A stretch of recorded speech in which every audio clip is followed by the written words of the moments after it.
G'day.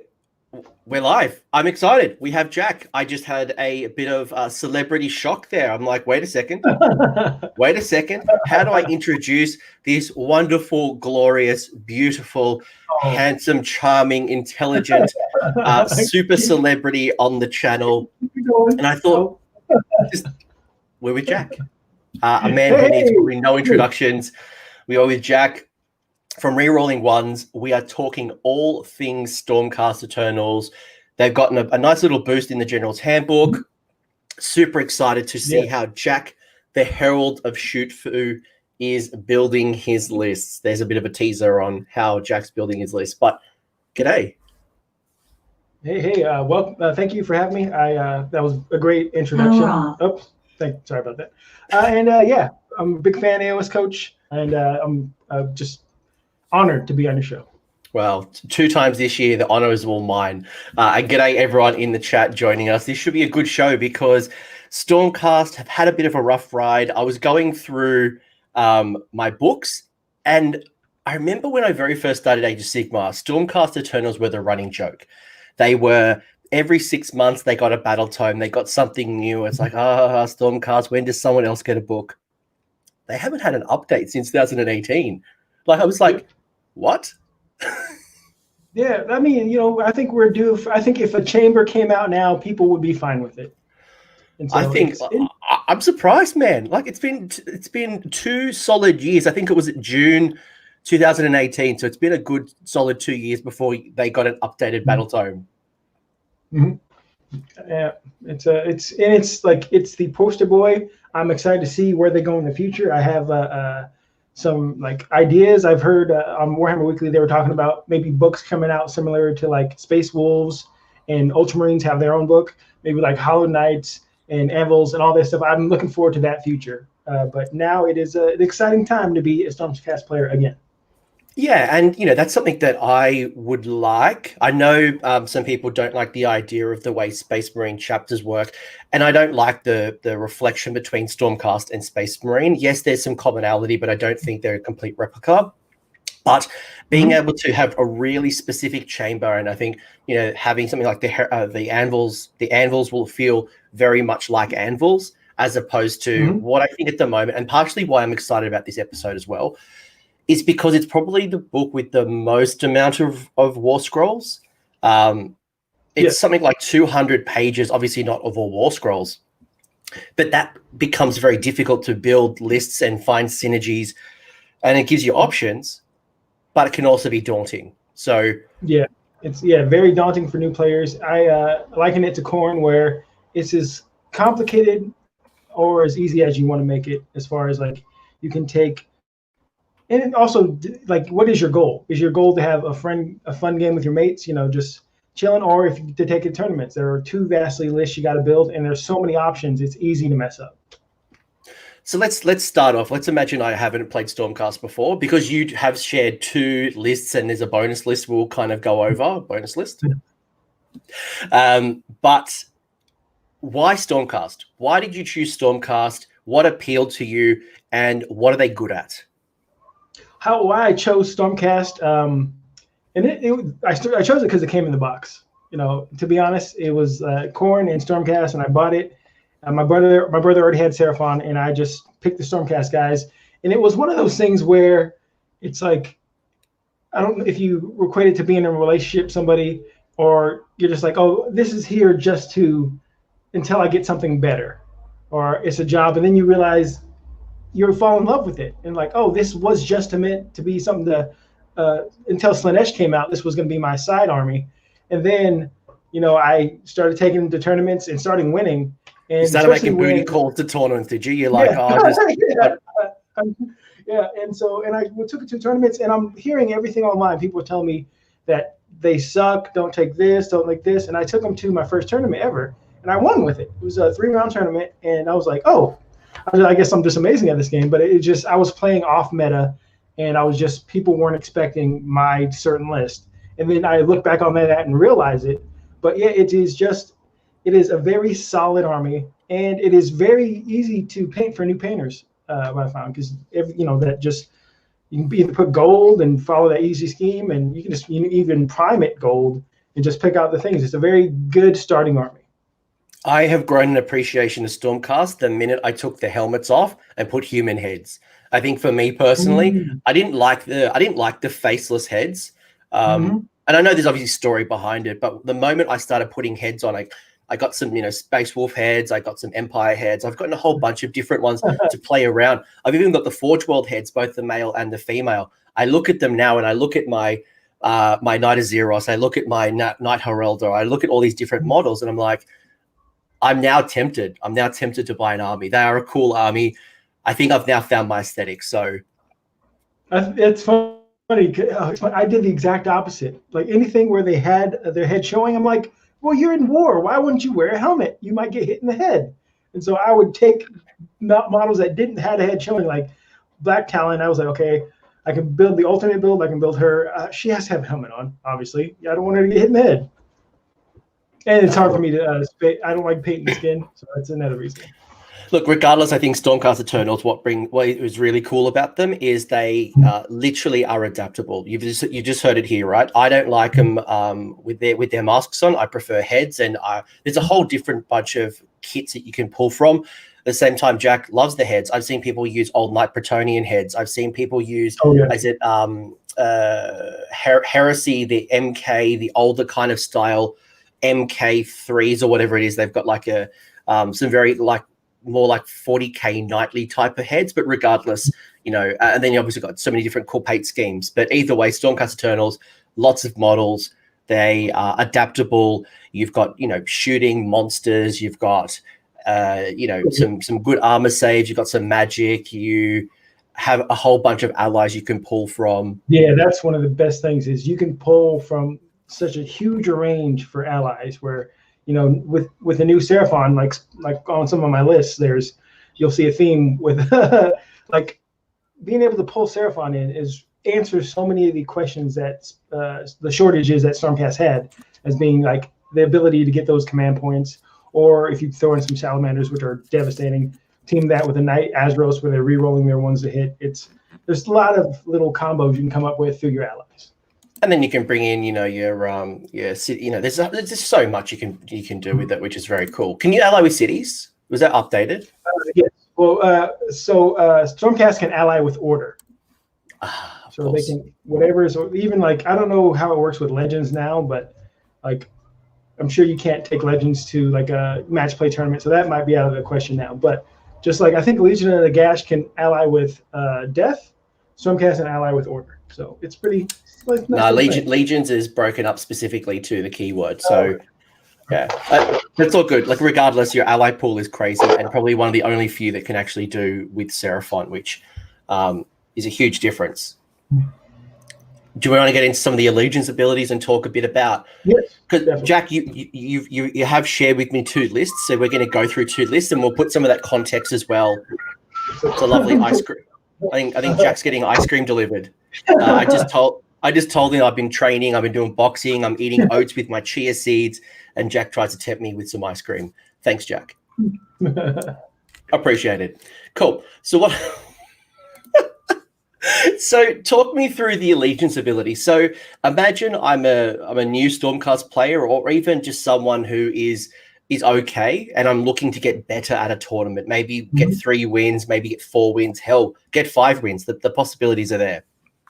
Okay, so I'll go with the Scions of the Storm, the first Allegiance ability, and I believe the most important one, because Stormcast aren't some of their base model. You have a 5-up move. Some of the heroes are even 4, but the speed kills and the ability to be somewhere where your opponent doesn't expect. So what it is, you can place 1 out of 4 units in the Celestial Realm, which is off table. And then at the end of your movement phase, you can deploy them anywhere on the table outside of 9 inches of an opponent, meaning, so you can grab an objective or, try to make a charge. And one of the lists I have there, it depends on making that charge after you come down. And it's just speed. Stormcast, they may not look fast, but they have so many ways to get around the board and just unexpected.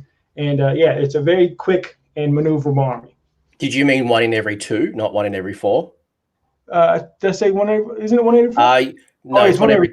Yeah, so you set one reserve unit in the realm for each unit you have on the battlefield. Yeah, sorry. So up to half your units can be in the realm. So yeah, so it means that if you've got 8 units in your list, it means 4 of them can be deployed off the side of the board and can be brought in at the end of a movement phase, or end of your movement phase.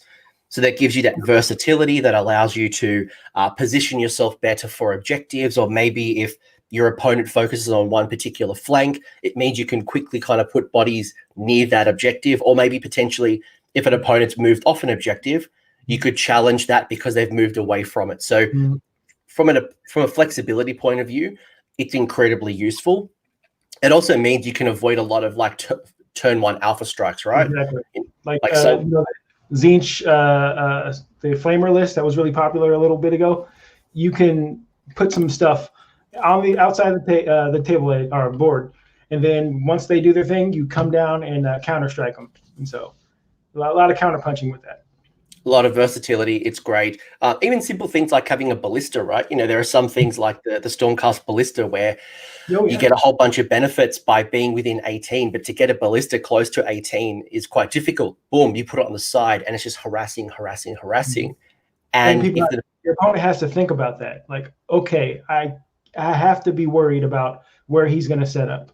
I still need to protect things in order, like I have to keep it outside of 9, so I need to keep my vulnerable stuff outside of 9, so over 18 inches, so the ballista doesn't get multi-shots on it. There's just a lot of little cheeky gameplay you can do. Yeah, that's correct as well. So you put 1 unit in reserve for every unit on the battlefield, and when you bring it in at the end of your movement phase, it has to be outside of 9 inches from your enemy. So it can be put on anywhere on the board, so it's not like Living City, where Living City has to come on a table edge. This can come anywhere on the board, so long that it's within outside of 9 inches from an enemy unit, or any enemy unit, actually. Yeah, but you do have to. They have to be on the table before the start of the 4th battle round, or else they'll get slain. So usually that won't come up. Yeah, and you probably don't want to hold things in for too long. That obviously is a little bit different to say the Celestin Prime, which has its own kind of reserve, but that's just an allegiance-wide ability, which is pretty sweet. Yeah. And I think people are moving away from total commitment, which I never really minded the way I played, but that was one of the things where you couldn't do that. You had to set up on the table edge, which really hurt Stormcast and cities and things like that. People who had the ability to set off table, and I'm like, the game isn't meant to be completely balanced, but it kind of hurt those armies more. It was a big kick in the groin for Stormcast. I did laugh a little bit, but then I actually felt bad, and I didn't use it in a tournament. I laughed first. I'm like, haha, you cop it now. But then I felt really sorry, and I never used it because it's a bit of a jerk move. Well, trust me, I'd rather have that than I played in a tournament that had the 6-inch like range for shooting. That was brutal. Yeah. Next rule you've got is shock and awe. So you subtract 1 from the hit rolls for attacks made to the friendly Stormcast units that have set up on that turn. So this is in combination of Scions of the Storm, and you drop them down and -1 a hit. I think that's the most forgotten allegiance ability, at least for me. I always forget I have it. I'm like, oh, I had shock and awe last turn. Oh well. Why do you forget about it? Honestly, because I'm not. I'm a very hit and move kind of player where I'm just surgically striking, deleting something, and so I don't get in combat that often. And so when I did get shot at, it wasn't that big a deal, but I just would always forget that I have shock and awe, so I'm -1 to hit. I know exactly why I would forget about it, and that's because when you find the time to bring down that unit, you're thinking about those next moves. You've got the end of the movement phase. You're thinking, right, I'm now going to set up a charge. I'm going to do some shooting. I'm going to shoot into X. I'm going to make all these moves. And because your thought process is thinking about the next turn or the next sequence of moves, you always forget about that. So my advice to anyone is find yourself a -1 to hit token. The minute you put those models on the board, pop a token down to remind yourself that in that turn, you are -1 to hit for attacks made by those Stormcast units. I want to point out something that James Brown in the chat just said that I never even actually noticed, because I did associate Shock and Awe with Silence in the Storm. It's actually anytime you set up a unit. So if you do Ride the Winds Etheric, or you translocate, or anytime you're setting up a unit, you get Shock and Awe, which thank you very much. That is very good, because it's not specifically to Scions of the Storm. I think of the sequence of events because of Scions of the Storm, but you're right. Every time you set up, that's the Prime. The Prime will get that as well. So there's a whole bunch of things depending on it's the setup, not when you activate Scions of the Storm. Good shout, James. Amazing. Why are you on the show, Jack? Where's James? Yeah. And then finally, you've got the Storm host. So if your army is a Stormcast Eternals army, you can give it the Storm host keyword. Do I have to give it, Jack, or can I optionally not take You do not have to. You can a lot of it was more popular before the Staunch cast build, because you cannot have Staunch Defender if you take a Storm host, because they give you a command trait that you have to take, as well as an item you have to take. But yeah, the Staunch Defender is the +1 to your save bubble if you don't charge, and people would give that to a Star Drake, as well as like the Castellan, and I believe an item that is no longer available because of my sorcery items are gone. But I actually never ran it. I fought it a couple times, but never ran it. So basically, with the Storm host, guys, if you're choosing a Stormcast army, you can choose a sub-allegiance, so an additional set of rules. But it does mean that some of the things like your command traits, your first artifact, are allocated to you. So if you take Hammers of Sigmar, Hallowed Knights, Celestial Vindicators, Anvil of Heldenhammer, Knight Excelsior, Celestial Warbringers, Tempest Lords, and Astral Templars. So they are your options. If you don't like those options, you can do your own custom build. You forfeit the rules allocated by the Storm host, but you can choose your command trait. You can choose your first artifact. There's a whole bunch of things that come with it. So that's one of the things about where I mentioned about if each get individual books, because I would like to see because pretty much every special character you have to take Hammers of Sigmar to use, because they have that keyword. And so I like Vandus, I like Black Talon, and even this just for a flavorful game, just a narrative game. But I play Anvils is where my heart lies, just because their abilities are so good. But Hammers is good as well. They have that shrug. Well, let's talk about Anvils first. So the first list we're going to go through of Jack's is the Anvils list. And you get a couple of things. So this is obviously the optional. So you've chosen the Storm host. What do you get for your buck? So the first things first is no true death. You can reroll failed battle shock test for friendly Anvils of Heldenhammer units. Why is that important to you? Because Stormcast they don't have a lot of models in their army. So losing stuff to battle shock is huge. It's not like you have a 40-man blob where if you lose 5 guys or whatever to battle shock, you're still okay. Especially the way I played, where I had the Liberator tax or whatever, so a lot of minimum units and a couple big blocks of long strikes.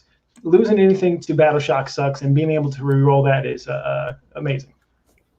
So basically, because Stormcast Eternals don't really have any single wound heroes, you can't afford to lose anything, especially if you're taking, your kitty cats, or you're taking something with, 3, 4, 5 wounds. You really want to be thinking about making sure that you don't lose those models in battle shock, and you're not spending a command point to Inspiring Presence if you don't have to. So the ability to keep your CP for other things is going to be critical. Okay. No, you can continue. Okay, so this is the thing that makes me love Anvils, their command ability. Here is the other age. Yeah.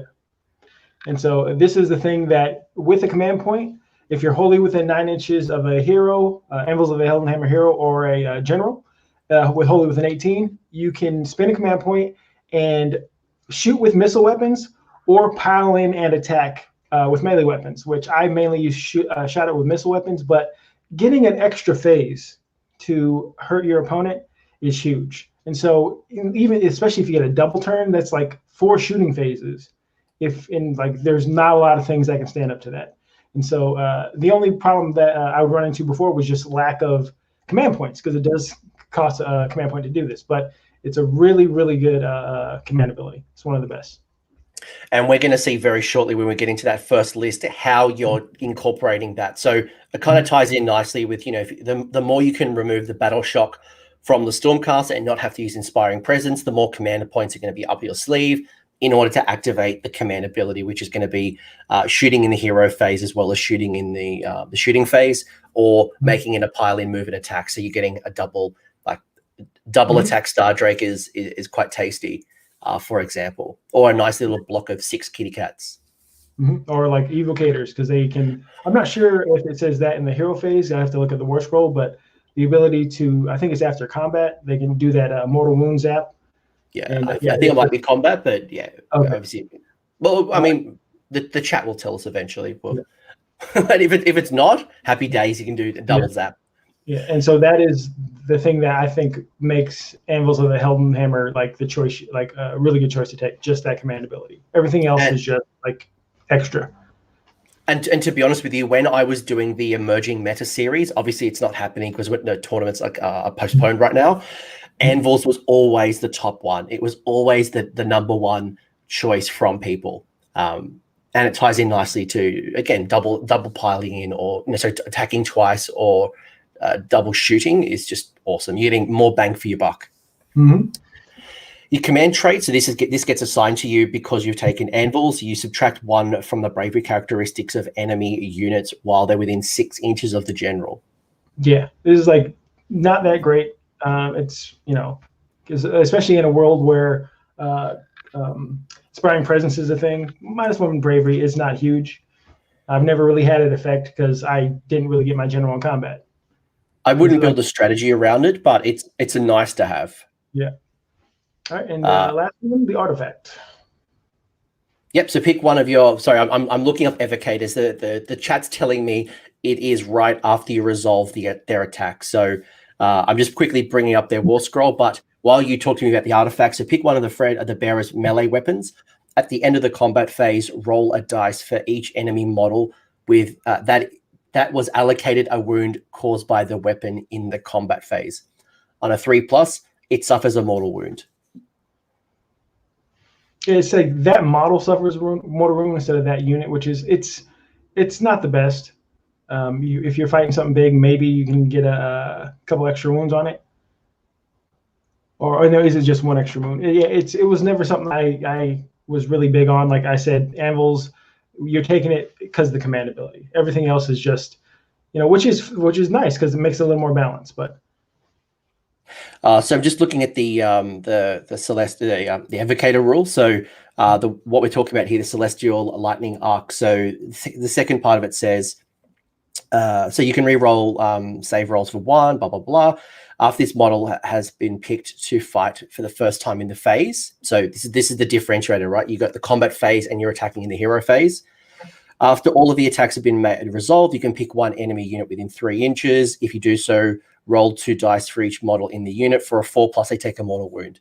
Yeah. So because you're piling in and attacking in the hero phase, you get 2 of those. Okay. Oh, okay. Pretty sweet. The phase and not the combat phase. No, it doesn't specifically say combat phase. It just says the phase. Okay. Yeah. So you'd be able to zap. Yeah, you get double zaps. That's pretty sweet. Yeah. Okay. Cool. There you go. Good work, chat. Anything else you'd want to talk about when it comes to the Anvils of Heldenhammer, or do we want to start now wrapping it up in a nice little bow and talking about how you're building around those rules? Yeah, I think that's kind of it. It definitely has taken a hit, and I'll point that out on this list because FAQ, like I think the one before this last one, they clarified that along the Vanguard Raptors, when so if they don't move, they get a +3 shots if you're a Hurricane Crossbow, and +6 to their range if you're long strikes. They clarified that if you shoot in the hero phase, they don't count as not having moved. So they don't get the bonus. And so you're stuck at 24 inches with long strikes, which means like you're no longer getting a turn 1 shot if you choose to go first, and so you're not going to get that hero phase shooting because you're going to be, for most setups, you're going to be 24 inches apart. And so if you have a 24-inch range, unless you're cheating and you're over the line, you're not going to be able to shoot. I did have to clarify that in my own tournament, I remember, and a few tournament organized, and that's the way I had to clarify it. But cool. Okay, so let's talk about the rules. And yes, what you just pointed out is, I'm glad that they clarified it. Regardless how they went, at least they've clarified it, because that was a big grey spot. Yeah. So your storm host is the Anvils of Heldenhammer. The leader choices I'll do first. So the first leader choice you have is the Lord Aquila, coming in as the general, coming through with the command trait of Deathly Aura. Artifact is the Mirror Shield, and then you've got the mount trait as the Ethereal Stalker. I think that's the wrong one. I wanted the Windrunner. I put the wrong one. Windrunner, it just lets you roll, I believe, 3 extra dice when you ride the Wind Etheric, or maybe 1 extra dice. I have to look it up, but it just lets you, because I don't want this guy to get in combat, and I just want him to move around the board, teleporting people and getting people out, putting people where they need to go. And so that's the only change. But yeah, Mirror Shield, because this list does not have a wizard, because this is the 1-drop list, and so giving him Spell Shield is the spell. Mirror Shield is if someone's trying to kill my general with shooting, they're a -2 to hit. And so I think trying to keep this guy alive, I don't want him in combat. That's the reason I didn't give him the Soul Thief, because he doesn't need to be in combat. His job is to move units around the board. So the moving things around, how does that work? Just in case people have never picked up the Lord Aquila. It's a command trait, and he can teleport himself, or he doesn't have to teleport, but he can choose to teleport himself and 1 unit of Vanguard Raptors, or a unit of Vanguard Hunters, a unit of Vanguard Palador, or a unit of Aether Wings. And they can teleport anywhere within 7 inches of the board. 6 inches of the board, more than 7 inches away from an enemy. So it's one of the few things where you can teleport within 9. So it's just a 7-inch charge rather than that 9-inch charge.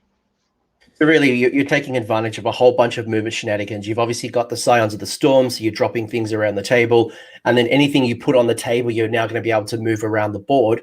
And that's probably one of the things that Stormcast mostly struggles with is speed. Once they're on the board, they're quite slow. Obviously, there's exceptions. There's a couple of units that are quite fast, but for the most part, the Stormcast are quite slow. This allows you to keep moving around the board, and it really makes your opponent struggle because they're stretched, right? You know, you're focused over here, and then you teleport them on this side, and then it takes me a turn or two to kind of go and try to fight that side of the board, all while you're harassing the hell out of me with shooting. Yes. And so we'll go with the next guy, Knight Azros. He is actually part of the War Scroll Battalion that you have to take, but he's still good anyway because he has that 10-inch reroll ones to hit bubble. So if there's a enemy within 10 inches of him and his lantern, if you shoot at that enemy or fight at that enemy, you get the reroll ones to hit. And he does have a once per game explosion, but usually he dies before then. But that's the 8-inch lantern where in the hero phase he shines the light and does D3 mortal wounds, D6 if you're a demon. D6 if you're a demon, yes. And so I gave him the weapon that you have to take for anvils, just because out of all my heroes, he would be the one I got into combat. So at least he has, Soul Thief wasn't great, but there's something. It's a solid little unit, the Knight of Zeros. The lantern is quite useful, especially with the amount of chaos that's around. The only thing you need to be mindful of is the reroll bubble that the Azeros provides is not the units around the Azeros, but rather the units that the opponent's units that are near the Azeros. So you have to be within 10 inches of an opposing unit, and then if you attack that unit, it's reroll ones to hit. So just because it would seem like a Hurricane or some type of cool, I'm going to have my Zeros next to my Raptors, but actually that doesn't do a lot. Nope. Other than it being a hero that you could spend a command point to reroll once. And so the next 2 units are Knight Venators in the War Scroll Battalion. Let me see the name of it, because you can actually have a choice of what you can take. You can either take, you have to choose between 3 of these characters: a Knight Azeros, a Knight Venator, or a Knight Tempestos, in any order you want to take those. And I chose 1 Azeros and 2 Venators just because you have they have a shooting attack. They're not spectacular in combat, but they do have okay shooting. And they have a once per game shot that it only has 1 Ren, so it's probably not going to go through. And you know how once per if you shoot something that only, not multiple shots, the success rate's not too high. But I picked 2 of those just because, it's all in shooting. And I gave one of my items Spell Shield because, there's no casters here. So you have at least one attempt at a dispel. And I believe he ignores spells on a 2-up with that. And the last one is Luckstone, which actually helps you in that once per game shot, you can change with Luckstone a hit, a wound, and maybe a damage roll. I'm not completely sure. I have to look it up. But so if you do, it's like, I believe hits on 3s, wound on 3s, -1 Reen, D6 damage, and turn one of those into a hit. By the way, I think I need to call out that I think the other hero that you get is not the Knight of Zeros and the Venator, and it's not the Tempestos. I think that might be the Mexican cousin for the Zephyros. Yeah, Zephyros, yes. They'll tell you if you're wrong. The Hispanic community with their Tempestos. Okay, and so that's the heroes, and the War Scroll Battalion. That is the nope, that is not the Conclave. That is the Vanguard Auxiliary Chamber. So it's the Aquiller, the Azeros, and the Venators, and then there's 2 more War Scroll Battalions that fit into that Mega Battalion, and we'll go over those here. We have 3 units of things. I'll read out the units. So you've got a unit of 3 Aether Wings. You've got a unit of 3 Aether Wings, a unit of 3 Aether Wings. So 3 sets of 3 Aether Wings. Yeah. You've got 3 Vanguard Palladors with the pistols and the hand axe. You've got another unit of Vanguard Hunters, again, same loadout with the pistols and the hand axes. You've got 3 Raptors with the long strike crossbows, 3 with long strike crossbows, 3 with long strike crossbows. You've got 5 Vanguard Hunters, 5 Vanguard Hunters. So you've got 4 units of Vanguard Hunters with pistols and hand axes, 3 units of the Raptors with long strikes, 3 units of Aether Wings. Mm-hmm. And so these all fit into different War Scroll battalions. So the Aether Wings are one of the just best units in the game for what they can do. So at the start of your enemy's charge phase, if they are within 18 inches of a Vanguard Raptor unit, you roll 2d6 and they can move that many inches. As long as they end within 18 inches of a Vanguard Raptor unit. Now, the thing is, it's at the start of your enemy's charge phase. And they've clarified this in FAQs, and I believe it was in a White Dwarf. This is not a normal move. And so you can end your move within 3 inches of your enemy. And it's because it's at the start of their charge phase. Now they're in combat and they can't charge. So you're protecting your long strikes and your shooting units, and keeping stuff off objectives and just pinning a unit down. And it is just they're crucial, and they went down in points. They're only 40 points each. You're essentially intercepting their charge. So you're really trying to protect those long strikes because the sheer amount of damage that they put out. I love them. I've been taking Aether Wings for the last probably couple of months now before the drops in my Cities of Sigmar. Because even as in Cities of Sigmar, I don't get that rule because I'm not taking long strikes, so I don't get to benefit from them. But for 40-point units that can go out there and steal an objective, could start off and kind of get that objective, and if an opponent kills them, who cares? It's 40 points. Yeah, Aether Wings are awesome, whether you're Stormcast or not. Then you add the additional benefits with the long strikes, and holy wow. Incredible value for 40 points. Yeah, and like the 12-inch move, they can retreat and still charge later. They are a versatile little unit, and they're not awful in combat. They have 2 attacks each, 4s and 3s, but they're not there to fight. 2 wounds each, right? They've got 2 wounds. That's 6 wounds each. Yeah, no save, but they are there to stop people from getting into your port and stuff and not getting on objectives. And they're very good unit, 40 points. Great for screening as well. I like them for screening, just even putting them out and kind of like zoning out space where my opponent might try to teleport or whatever it might be.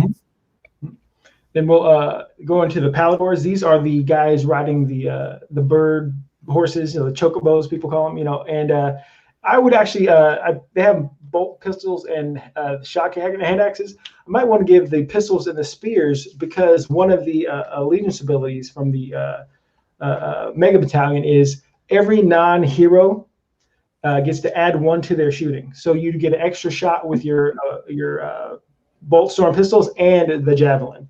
But you're kind of putting all your eggs in the shooting basket with this list. And there are, like, if somebody picks Olgu and everything's overgrown, it can be kind of hard for you. But just a little. Yeah. When I would go to tournaments, that would be the the game I'd play. If with Idoneth, that is a hard army to face if you're all in shooting, because it's like you don't get to dictate who you surgically strike and get rid of, because Deepkin forces you to shoot the closest model. So you might want to be going for that, that monster and kind of killing the monster, or maybe killing that support unit, or killing whatever it might be. But if they put out this, this dummy crappy unit at the front, you've got to shoot them with Deepkin. So that's a hard counter as well. Yeah, and it's definitely, like, I had a lot of success with Shootcast these past 2 years because it was off meta. And now shooting is making a huge comeback. So you'll start with KO and Tzeentch. So you'll see people more and more developing answers to shooting. So it's going to be interesting to see, when tournaments start back up, how this shakes out. Because I think when Lookout Surf first got introduced, I think people overreacted to it. Because it's just -1 to hit. That's all it is. And when you have Vanguard Raptors hitting on 2s, they're like, all right, now I'm hitting on 3s. Yeah. That's still really good, and I'm re-rolling 1s if either the birds are close or Night Azeros. And so we'll see what the future holds, but I still definitely am building some hunters right now because I'm around this. And you've got things like Slaves to Darkness who can turn a terrain piece into a line of sight blocking. You've got things like Prismatic Palisades. There's going to be a whole bunch of people who are now worried about Cities of Sigmar shooting. You've got KO shooting. You've got a lot of shooting now coming back. So I think the cool thing that you have is you have the long range shooting, yes. Where some armies are only quite short range. Mm-hmm. And what this army does that Stormcast has not been able to do just far, because one of their drawbacks was like drops. The War Scroll Battalion, weren't, you'd get maybe 1-2 units into it.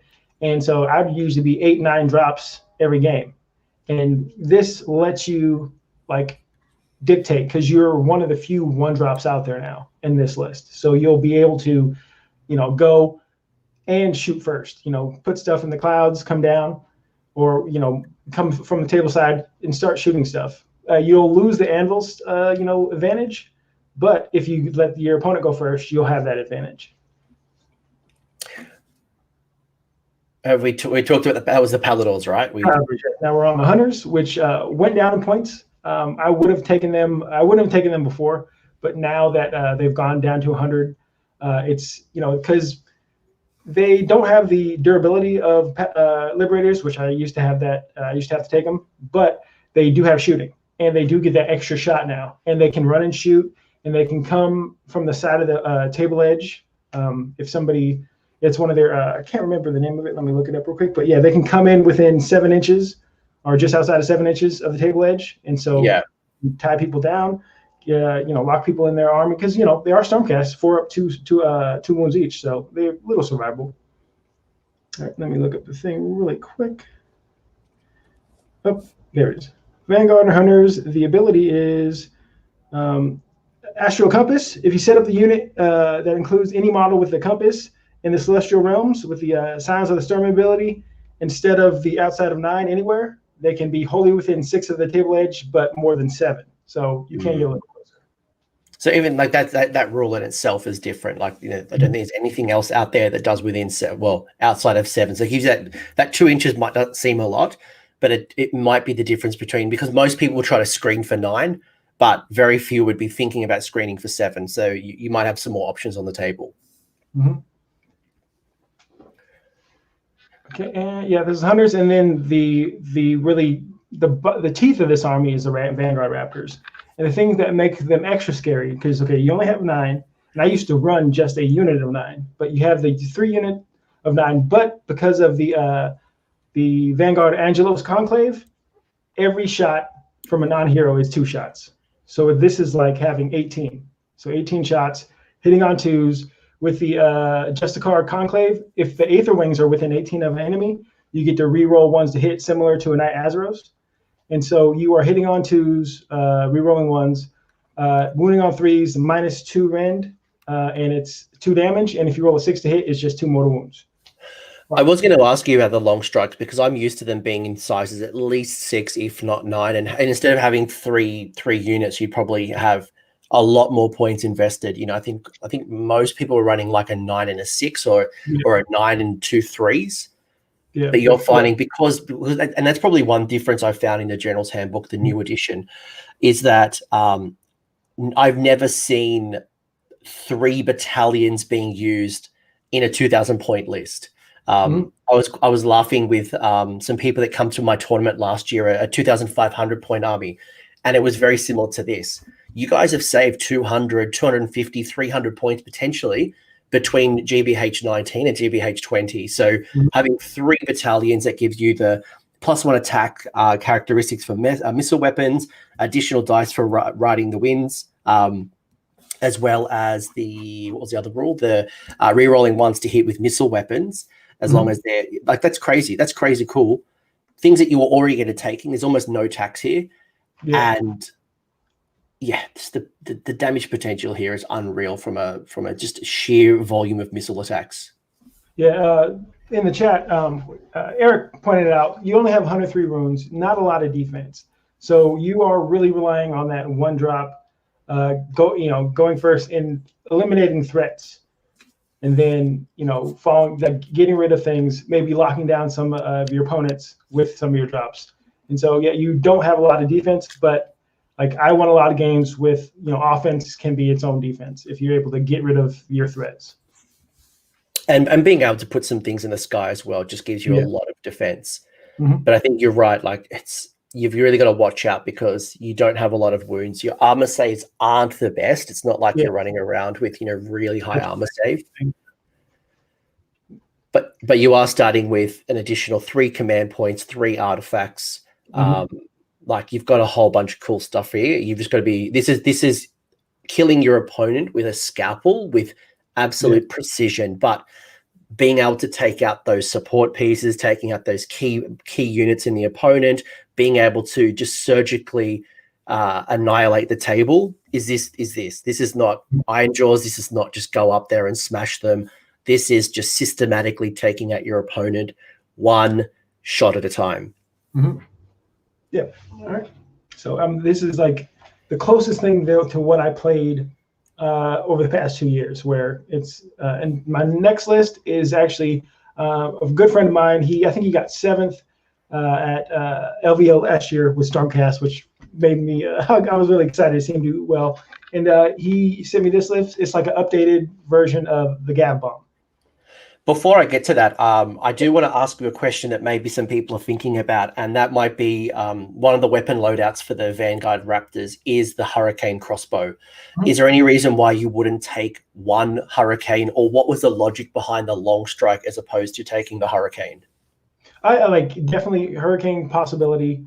Switching that out and you maybe even get another command point, because this list is going to be command point heavy when you start shooting in your hero phase. And without like Aether Quartz Brooch anymore, you can't get those back. You'll just be getting 1 a turn like everybody. And so switching out for Hurricanes is definitely a possibility.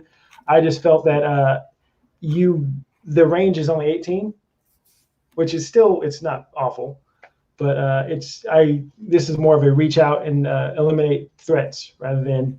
But the Hurricanes are really good for like going against Nighthawk and things like that, where you need those extra dice. I just wanted to call it out, just in case people are wondering, and maybe they've only got the loadout of the Hurricane and wondering how that might fare in a list like this. But I think overall really cool. I think it's showing off the pure damage potential of a Shootcast list. The next one we're going to go through is Hammers of Sigmar. So we'll talk through a little bit about the allegiance abilities and the things you get for being Hammers of Sigmar, and then we'll wrap it up with the list. So first things first, first of the Forged. Add 1 to the bravery characteristic of friendly Hammers of Sigmar units. Not bad. Just it's like not as good as the other one where you were just re-rolling the save, but +1 bravery. Hey, I'll take that. You'll take it. It's not going to be. You're not going to build strategy around it. It's not going to break the game, but it could be the difference of a failed or a successful battle shock test. Command ability: the Soul of the Storm Host. Use the command ability when a friendly Hammers of Sigmar Redeemer unit is destroyed. So what's a Redeemer unit?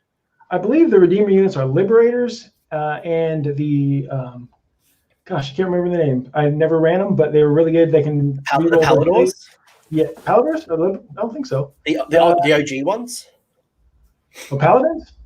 Paladins, baby. They're part of the Sacrosanct Chamber. The Sequitors?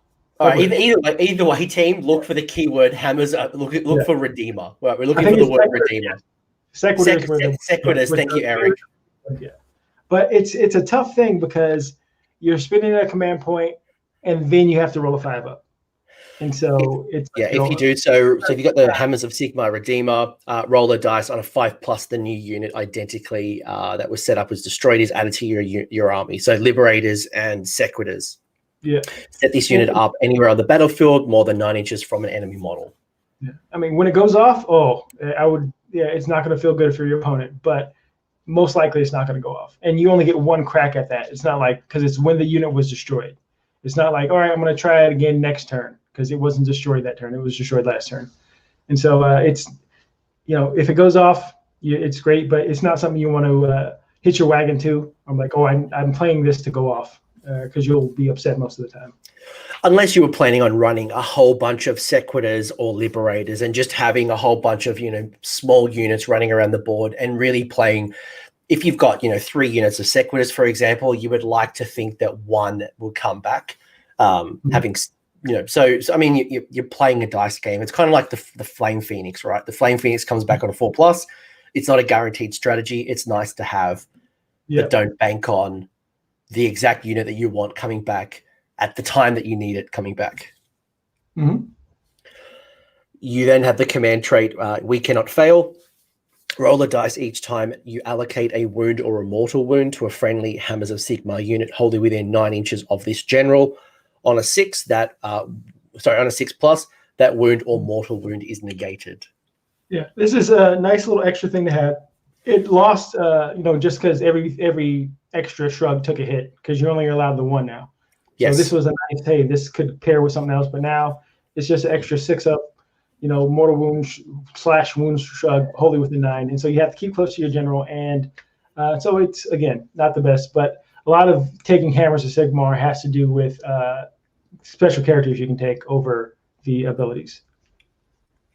So if your unit does already have a 6-up damage prevention roll naturally, or it comes with it, you can't get another one. You're going to have to choose whether to take we cannot fail or whatever else you're getting. And that was a change between General's Handbook. So you can't have your regular arm. You can't do a 6-up then a 6-up. It's one or the other damage prevention roll. But it still allows you to have your armor save and then a damage prevention, just to clarify. Finally, you've got the Artifact of Power. So pick one of the bearer's melee weapons. If the unmodified hit roll for the attack is made by the Godforged Blade is a 6, add 1 to the damage characteristic of that attack. So it's a melee weapon going for 6s. Mm-hmm. It's, if you use 6 to hit, mortal wound, or is it? It's 1 damage characteristic. Yeah. It's nothing bad. It reminds me of one of the new items you get from the realms, where it's okay, it's just something to take, but this is something you have to take. So not game changing, but again, hammers of Sigmar you're taking because of the special characters you can take. Yeah, so I was just about to say, like going through the command trait, the ability, the artifact, it's a bit of it's okay, but I wouldn't say, like, compared to Anvil's kicks the living crap out of this. So I'm curious to see why you've chosen this and what we're going to build around. So it's all right. It's okay. All right. What's Jack got for me? So the Gav Bomb 2020 featuring Jack. So Jack, you have Surprise the Century, Hammers of Sigmar. We have Gavriel Shoreheart. Who would have saw that coming? We have a Lord Relictor with the Godforged Blade and the Prayer of Translocation. We have the Knight Incantor with the Lightning Blast. And, sneaky, the ally of Lord Croak. All right, let's take this to the top. Gav. Yes, you take him because he has the command ability Units wholly within 9, I believe. You spend a command point, they get +3 to their charge, and you can do it more than once. And so you can say if you use 2 command points, you're going to get +6 to your charge, and so, or you can spend 3 and get +9 to your charge. And so this is like a guaranteed charge. Yeah, that was certainly something that people would just drop a whole bunch of command points and you just guarantee that charge. Yeah, wow. So Knight Cantor, I take him because the Knight Relictor, excuse me. That was Lord Relictor Nick. He has that translocation prayer, and he's 100 points. He has a healing prayer. He has a pretty decent mortal wounds zap prayer, and translocate on a 3-up. Units wholly within, I believe 9. You can teleport them anywhere on the tabletop outside of 9. So it's just more speed, more movement, and yeah, he's just a really good unit at 100 points. I really like him. 9 Cancer Wizard. I love the auto dispel once per game because it can really help you out. Say if somebody has a Soul Scream Bridge and their whole army is like a big part of their army is dependent on getting that off, I don't want to have to worry about it. I just want to get rid of it. A Hand of Dust, just anything where, or Spell Portal, something where I'm like, that's not happening once per Soul game. Scream Bridge is a big one. Like a lot of people set up their deployment, they prepare, this absolute turn 1. They're going to do something with Soul Scream Bridge. Iron Drakes is a perfect example of Cities of Sigmar. People build around that. That once per game nope is crazy. But it also has a 3-up armor save, so the model is very durable. I love the Incantor, and the fact that it's gone down 20 points, it used to be 140, now it's down to 120, is really good value. And that auto nope is probably worth 100 points in itself. Yes.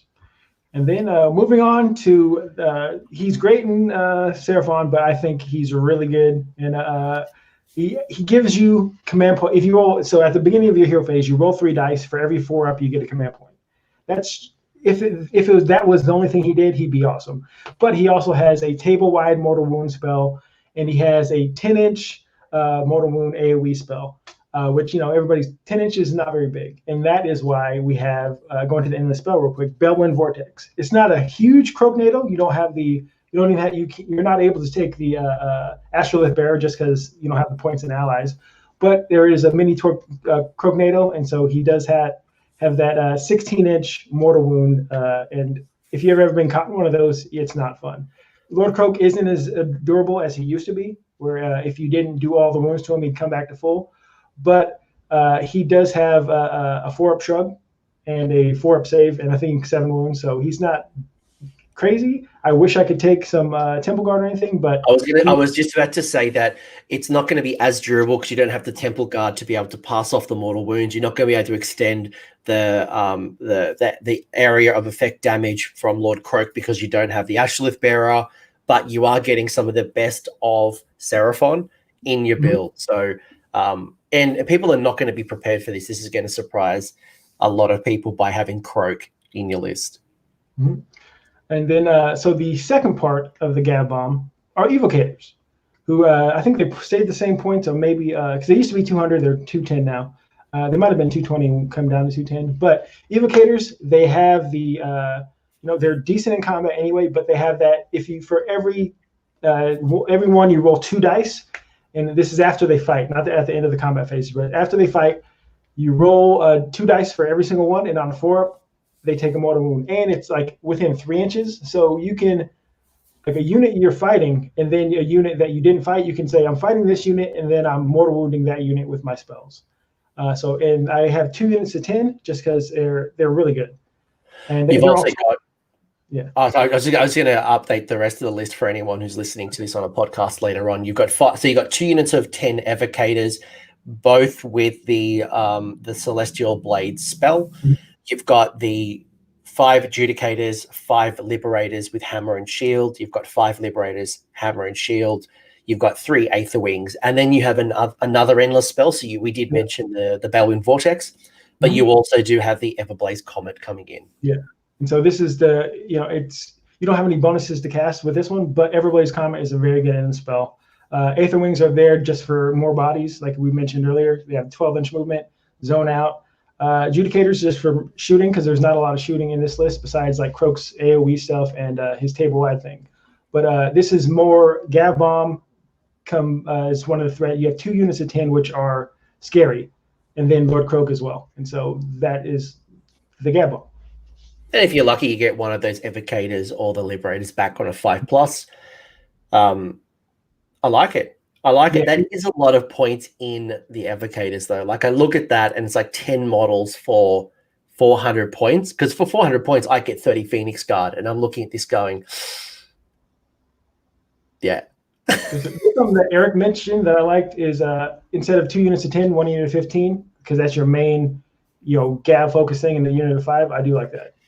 So, and that's the beautiful thing about these list discussions is the fact that we're showing off a couple of examples, and you can season to taste as well. Like, I might say, well, I don't want the Judicators. I want to put down a Ballista. Yeah. Similar role, a little bit cheaper, and those additional points might give me, I don't know, the what's the other endless spell? The little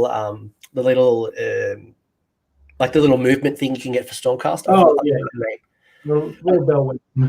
Yeah, like that little thing could, put the Knight Incantor or, your little zipping wizard around moving 12 inches, right? You can season to taste here, and I like that. You could make a unit of 15 and really focus.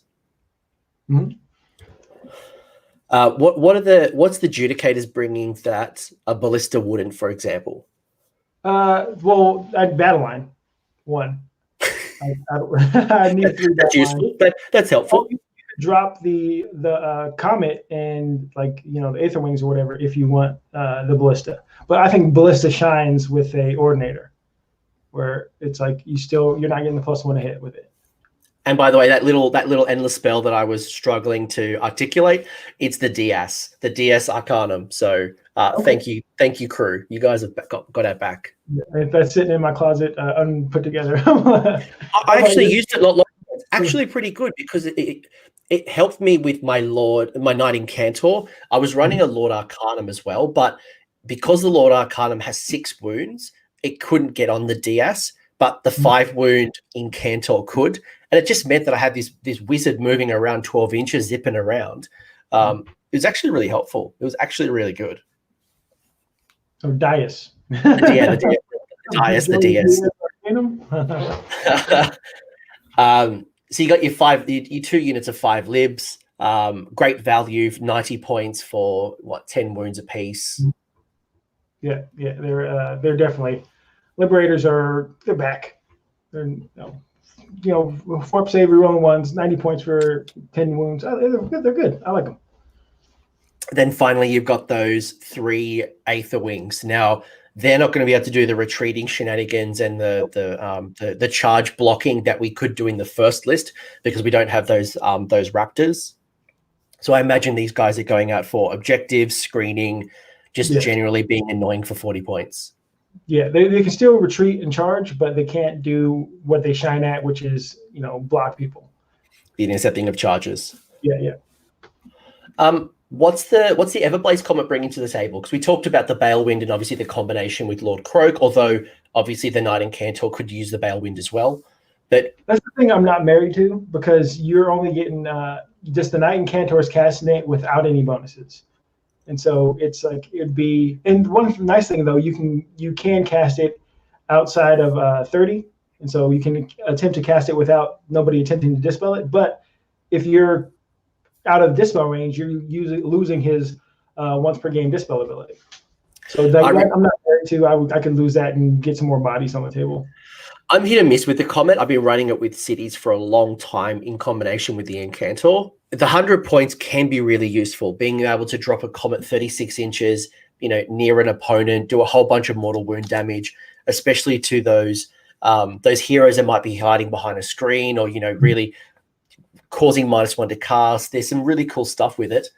But for the 100 points, it is hard. I would have loved to have seen it go down a little bit to 80, but I think when you think about the combination, right, you've got the Knight Incantor coming in at 120, the Everblaze coming in at 100. That's a 220 point combination that sometimes or if someone takes out that one wizard, like for me, taking down my Knight Incantor, I've now lost 100 points. Mm-hmm. Yeah, I can see that going. I really like the Incantor as far as the like we mentioned, the Nope, the once per game Nope is. But you also have a table wide +1 Dispel with Lord Croak. So Incantor might not be as definitely take as because Croak is really good at dispelling as well.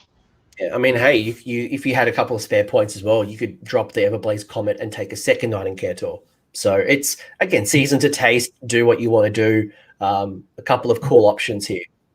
But this is just to point out, Gabriel. Like I think he was really popular before the Evocators went up in points, and they've come down I think 10. So he still has he's still a nice threat. He's still good. Just like people overreacted with the shooting, I think people might have overreacted with the Gav Bomb, and just Lord Croak or even a Slan if you want to go cheaper just gives you those command points Stormcast need. And you need those additional command points to make the most. And that was probably one of the big things, right? Before General's Handbook 18 or 19, when you could buy multiple command points for 50 points, that's when you'd see the stacking of the Gav Bomb because you'd start with +3. But between the editions, when you could only buy one, that's kind of where we saw the Gav Bomb drop. But I like Lord Croak coming back and replacing those command points that you normally buy. So you can still do the same thing. Good point. Yep. And so that is the addition. The Gav Bomb needs those command points. Slan, Croak, help that. A few more wounds. You've got your. Yeah, I like it. It's certainly different, and I imagine a lot of people are going to try to go for Lord Croak, all while ignoring everything else because they just heard horror stories or they've been physically and mentally scarred by Lord Croak in the past. So they're going to go for Lord Croak while everyone else has a field day. Yeah, he's definitely I'm surprised he did not go up in points. I got one. Yeah, we won't talk about that. I'm pretty sure. Yeah. Enjoy it while you got it. Yeah. Enjoy it while you got it. I know certainly Vince Ventrello is very, very adamant that he wants that points to go up. But we've got a bonus list for y'all. And that is not a Stormcast list, but rather a combination Stormcast. And this is the list that Jack is calling the AOE. It is Allegiance Order. I've played this. I have all the stuff here. Oh, one thing I don't have is the Wardens. I just saw those. I'm like, those are wizards. I want to give them a shot. I ordered some online just now. But this is something I've actually been running the past 2 times I've gotten together with some friends. It is a fun list. It definitely, because I think not everything has to be built for I'm going to go 4-1 or 5-0 at a tournament. I think the word trash and garbage gets thrown around way too much in Age of Sigmar. Or even the term viable or playable. What does playable mean? It got rules, don't it? If this is just a fun list, I enjoy playing. I would take it to a tournament because it can spoil people's turn, or fun. Not want to spoil their fun, but they're not. We've just heard Jack. Jack confirmed here on AOS Coach. Jack is here to ruin everyone's fun in the game. So forget this narrative stuff that you're all about. Yeah. So it has Astrolith Bear and Lord Croak. That's dynamic duo right there because he's extending Croak's range by 6 inches and he's given +1 to cast. In the sky, you have Celestant Prime who is going to come down, drop his bomb, do his thing. You have 2 Star Drakes, 1 Prime and 1 Drakesworn. You can go 2 Drakesworn because mainly they're there for the table-wide shooting, which is not as the Rain of Stars. Yeah. Which is not that great because it's still D6 units on a 4-up, then D3, so you have to roll 4-up for it to happen. And you could just get 1 unit and then roll a 3, and it doesn't do anything. But they do have a +1 to cast, which stacks, which is big. So Croak next to the Astrolith with himself and the 2 Star Drakes is at a +4 to cast. Now you have to remember that he has a spell that he can cast multiple times, and it just goes up every time. So it starts out on a 7, then 8, then 9, and you're +4 to cast on each of those. And I believe if you roll higher, a 10 or higher, you get D6 units instead of D3. But the 10+, is it? Yes. And so with a +4 to cast, it's pretty nasty. And for the battle line, these are the things you got to take. Free Guild, which is the cheapest battle line. Sword and Shield every time because you get that 4-up save. Yep. And the Venari, they're actually wizards as well.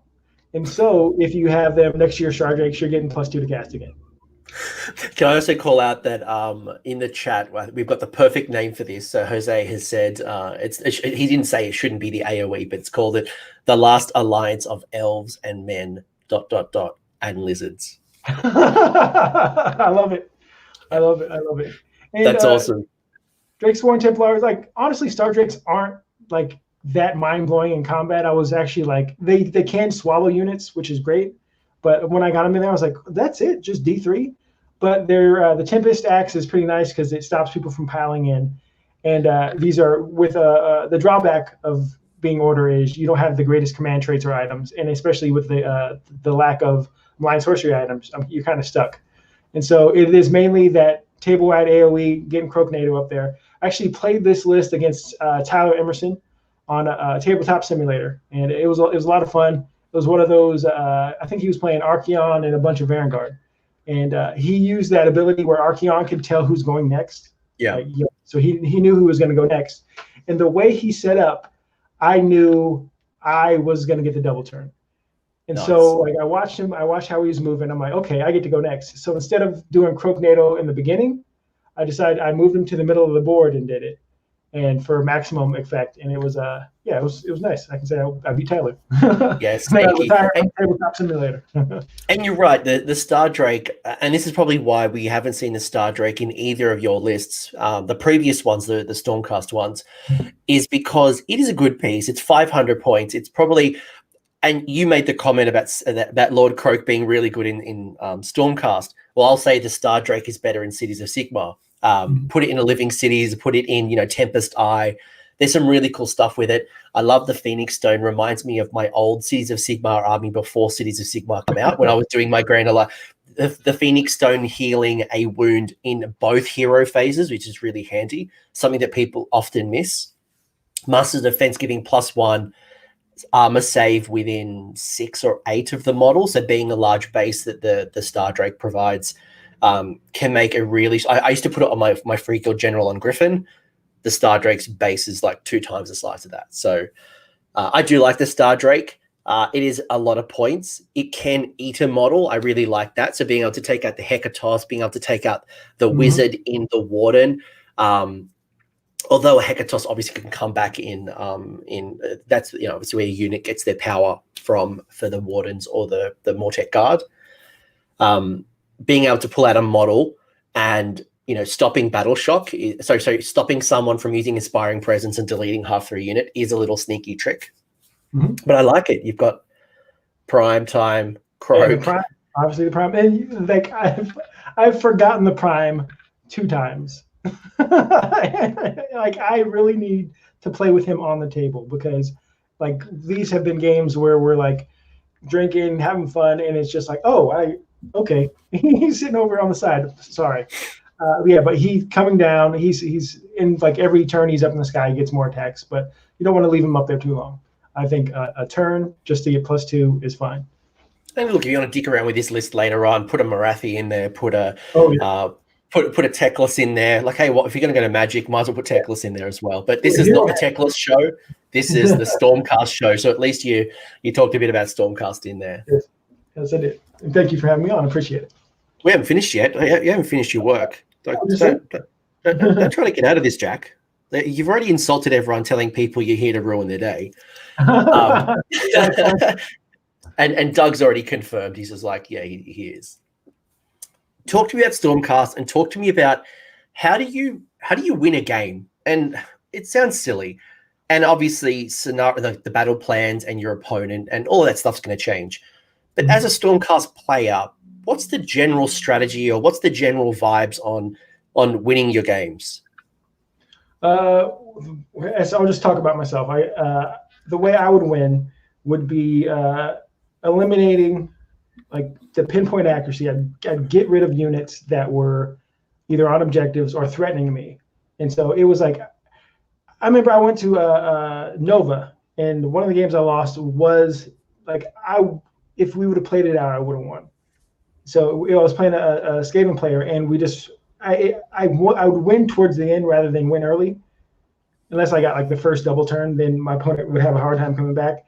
But like usually I would win like on points at the end, or like because you'd be able to kill enough stuff in the beginning, and then they'd have a hard time catching up to you. And so just like because by then I'm usually at a command point, so I can't do the double tap, shooting in the hero phase, shooting stuff. So things I think stereotypical. You would when you think Stormcast, and this is a complaint I heard about Stormcast, they don't play like you think they would play, where they should be more durable, maybe even a 3-up save for most things because of these guys in huge armor. So I would say winning on Stormcast, it's interesting because we need to see because the whole army pretty much dropping points, and so without the tournament scene, I'm not sure exactly where the best way to win with Stormcast is, but I know they have some of the best shooting in the game. Now that KO has, I think, dethroned them, but for a while I thought they had the best shooting in the game. So I think staring into that, they still have really good shooting. I think being able to get 2, even 3, I'm struggling to think about a 2K list that has 3 battalions in there and still has a lot of good units and you're not sacrificing too much. And I'm struggling to think of one that has 3. Mm-hmm. So the good news is that you're going to get to dictate the terms of battle. So even if you're worried about, the change host, you're worried about the Lumineth and, Teclis going crazy or, whatever Seraphon does, you have the same tools, right? They put some salamanders in the sky. Cool. You can put some stuff in the sky too. You can go out and reach Teclis and the Lord of Change and Lord Croak, those things, right? You've got the ability to take out Nagash. You've got the tools, and being 1 drop or 2 drops means that you're going to be able to really dictate, let them go first, get them in range, spread out across the board, do your thing. You don't have the limitations of the command points as well. You're going to have a whole bunch up your sleeve. Mm-hmm. So I think you're in a good position. There's going to be some bad matchups. You mentioned Ulgu. The minute that Ulgu as a realm gets pulled up, might not be good. Yeah, it's not going to be fun. Some other things might annoy you. I'd be curious to see how this goes compared to like KO, given that they have the same type of rules. Yeah. So KO, like you with the 1-drop list, I think, because they can't really hide off the table, right? No, not really. Yeah. So, yeah. And so coming down first and maybe getting rid of the guy who has the warp lightning vortex and all that stuff, that might be your best ability. But can you take that counterpunch would be a hard thing to say. How do you think this goes against hordes? Because I think this is really good for, and this is kind of where we were talking about the hurricane crossbows, is if you come up against that Gloomspite Gits or the Squig build or, Skaven, for example, or even like a lot of Cities of Sigmar just running a whole bunch of bodies. How do you think this would handle? Yeah, that was and I like your idea of maybe not 3 units long strikes, have that hurricane, because I ended up switching to some hurricanes just because I was having a difficult time with Nighthaunt. Yeah, that's another one. Nighthaunt with a sheer amount of bodies. Would you keep the long strikes in the sky, or do you think putting them on the table with their long range, and maybe keeping something else off the side in reserves instead?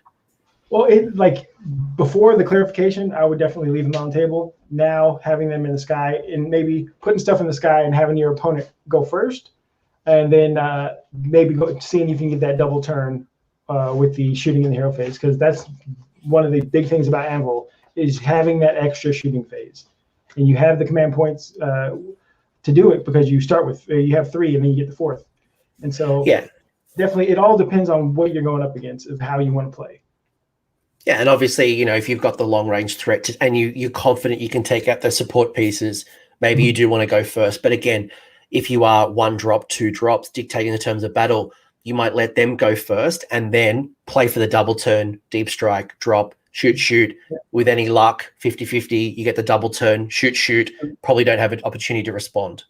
Yeah, exactly. So the shooting it's good enough to where the thing that was going to threaten your long strikes, because you definitely want to get rid of the shooting first, because you have the birds to protect your long strikes as well. One of the best protection in the game. So your first priority is to get stuff that can stretch out it, and do damage at a distance. Get rid of that. Your birds are going to protect you, and then you'll shoot the things that were going to come and get you in melee. I got one question, but before I get to that question, I've got another question. So really I have two questions. But one's kind of like a segue from what we've just spoken about.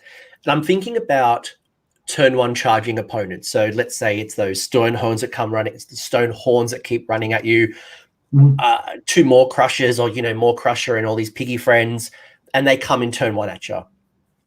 What would your thinking process be? Because you can't take a hit. If those and more crushers can hit you turn one and do a lot of damage, and if it kills you, it's going to keep bouncing and keep doing more damage. How would you handle it? Like if you come up against, I don't know, 3 stone horns or 2 more crushers or a more crusher and piggy friends in a Iron Sons battalion? Well, that's what the birds would be really helpful you for that, and you can always put stuff in the sky. That's gonna stop any of those guys from getting you. But your Aether Wings will prevent turn one charge from a Maw Crusher or a Stonehorn. And if you don't, I really like when you have one unit of birds stop multiple units. That's when they shine, because then you have more birds left over. So I would rely on the birds, and or you do have some units to screen, but birds I think would help you with that. And obviously keeping things in reserve as well is going to help you. Or, and I think the first list as well, which had the Lord Aquila, you'd be able to then move things around the board. So cool, they're coming this way. I'm not going to move this way and hit my microphone. Yeah, they can't charge you if you're not there. And so that Aquila is definitely like my old list I used to run. I didn't have the 3 War Scroll battalions because that you're strapped. There's nothing you can't play with you can't season it to your taste. That's what it is. Maybe you can change out long strikes for hurricanes, but that's about it. Zephyros for a Night Venator, but you can't add anything. Like I used to run a Relictor for that translocate just for more moving. I can get around the table a lot faster. So you're lacking that, and you do want to save your command points for shooting. And so there's a lot of that's what the game's fun. Decisions to make. What do I do? What do I do? Solve the puzzle. And I was definitely more of a reactionary player. I know who I want to take out, see what he does, react to that accordingly. And, again, the meta changes a lot. Gargants are coming. Who knows what comes up, Malarian. And, the puzzle continues to change. But the great news is that Stormcast, with such a rich book and a deep book, you have the ability to respond. You want to go into a combat meta, a shooting meta, or a movement meta. You want to go into, auto unbinds. You want pluses to cast. You've got monsters. There's so many tools that you can pull from the toolbox that you have a response. And with the pretty much army-wide point drops, it just unlocked. Okay, what's in here? What can I figure out? And we're still, at the beginning stages where it's like, ooh, what can I dust off and play now? Last question. I said I had one final question to you. Is from all your experience playing with Stormcast, what are some of the things that you've learned that might not be as obvious to somebody picking up the battle tome or learning the army? Well, I was surprised because they're like a jack of all trades army, because there's so many different choices. But I was really surprised how good their shooting was, and like it's still good. But I think they've been dethroned, like I said. But they have really good shooting, and the ability to reach out and project your power is such a big thing. And so I still think they have some of the best shooting in the game. But that's why I'm the guru of shoot you. So. They are a good shooting, and look, even if you don't want to go shooting, they do have a lot of good good builds as well. And I think anyone who's watching this might be taking advantage and thinking, how do I bring Stormcast into my cities? How do I get the most out of my Stormcast, and maybe pulling from my ally pool? There's obviously a lot of versatility in this book, and who knows if the new book's going to come and when it's going to come. It's been a while. Unlock a chamber. Yeah. I think if it would have came any time before now, people would have been upset. But I think if a new Stormcast book comes out, people are like, okay, I'm ready. This is probably a nice way to wrap up the show. And someone is saying if they wanted to reach out and hear more about Jack, and certainly, Jack shows off his play style on his channel, Rerolling Ones. If you haven't already subscribed to that, what are you doing? Go on and go check out Rerolling Ones. Got the best battle reports probably on YouTube. Although you and Doom are now currently kind of having a thing right now. Oh. Yeah. Doom, he's like our little brother. We'll see. All the details are in the show notes here. Jack, any shout outs, any places if people want to find you and chat to you? I know you're big on Twitter. Yeah, Twitter. I use Rerolling Ones on Twitter. We are going to start some stuff on Twitch, a little low key. And shout out to, as always, Doug from 2 Plus Tough. He is without him, there'd probably be no Rerolling Ones, and we're going to miss him because he's moving to the other side of the country. But yeah, it's great the friends you make through this hobby, and I can definitely say he's one of a really good friend of mine. We talk about stuff that doesn't have to do with AOS. That's how you know they're a good friend. You're bringing a tear to my eye. But good news is you all confirmed last night on Warhammer Weekly that you're all coming to Australia for CanCon 2022. So I can't wait to see you all. You, Tom, Doug, everyone's coming to Australia. Happy days. Thank you all very much. I hope you enjoyed this, Jack. That was really awesome. I appreciate it. Scared of the Herald of Shoot Fu. You've come up with some craziness, especially with your mixed order list. But I like the two, and I'm interested to see what Stormcast does when tournaments resume. I'm so excited to start playing again. I didn't realize how much I'd miss it. And you're just getting together, the stuff that surrounds the game as well as the game, because the game is my third favorite thing. I love the community, getting together with people. I love when you find somebody you can talk trash with, and just that's a great part. It's just the game. It has its flaws, but I enjoy every aspect, and I enjoy people who enjoy Rerolling Ones. Thank you for all the support. It's just baffling when people meet you and say how much that they enjoy what you do, and you're just taken aback. So thank you, everybody. All right. Well, let's end it on this note. Let's have a big hug, and you come for the game, stay for the community. All right. Thanks, folks. Thanks, Jack. That was awesome. Thank you.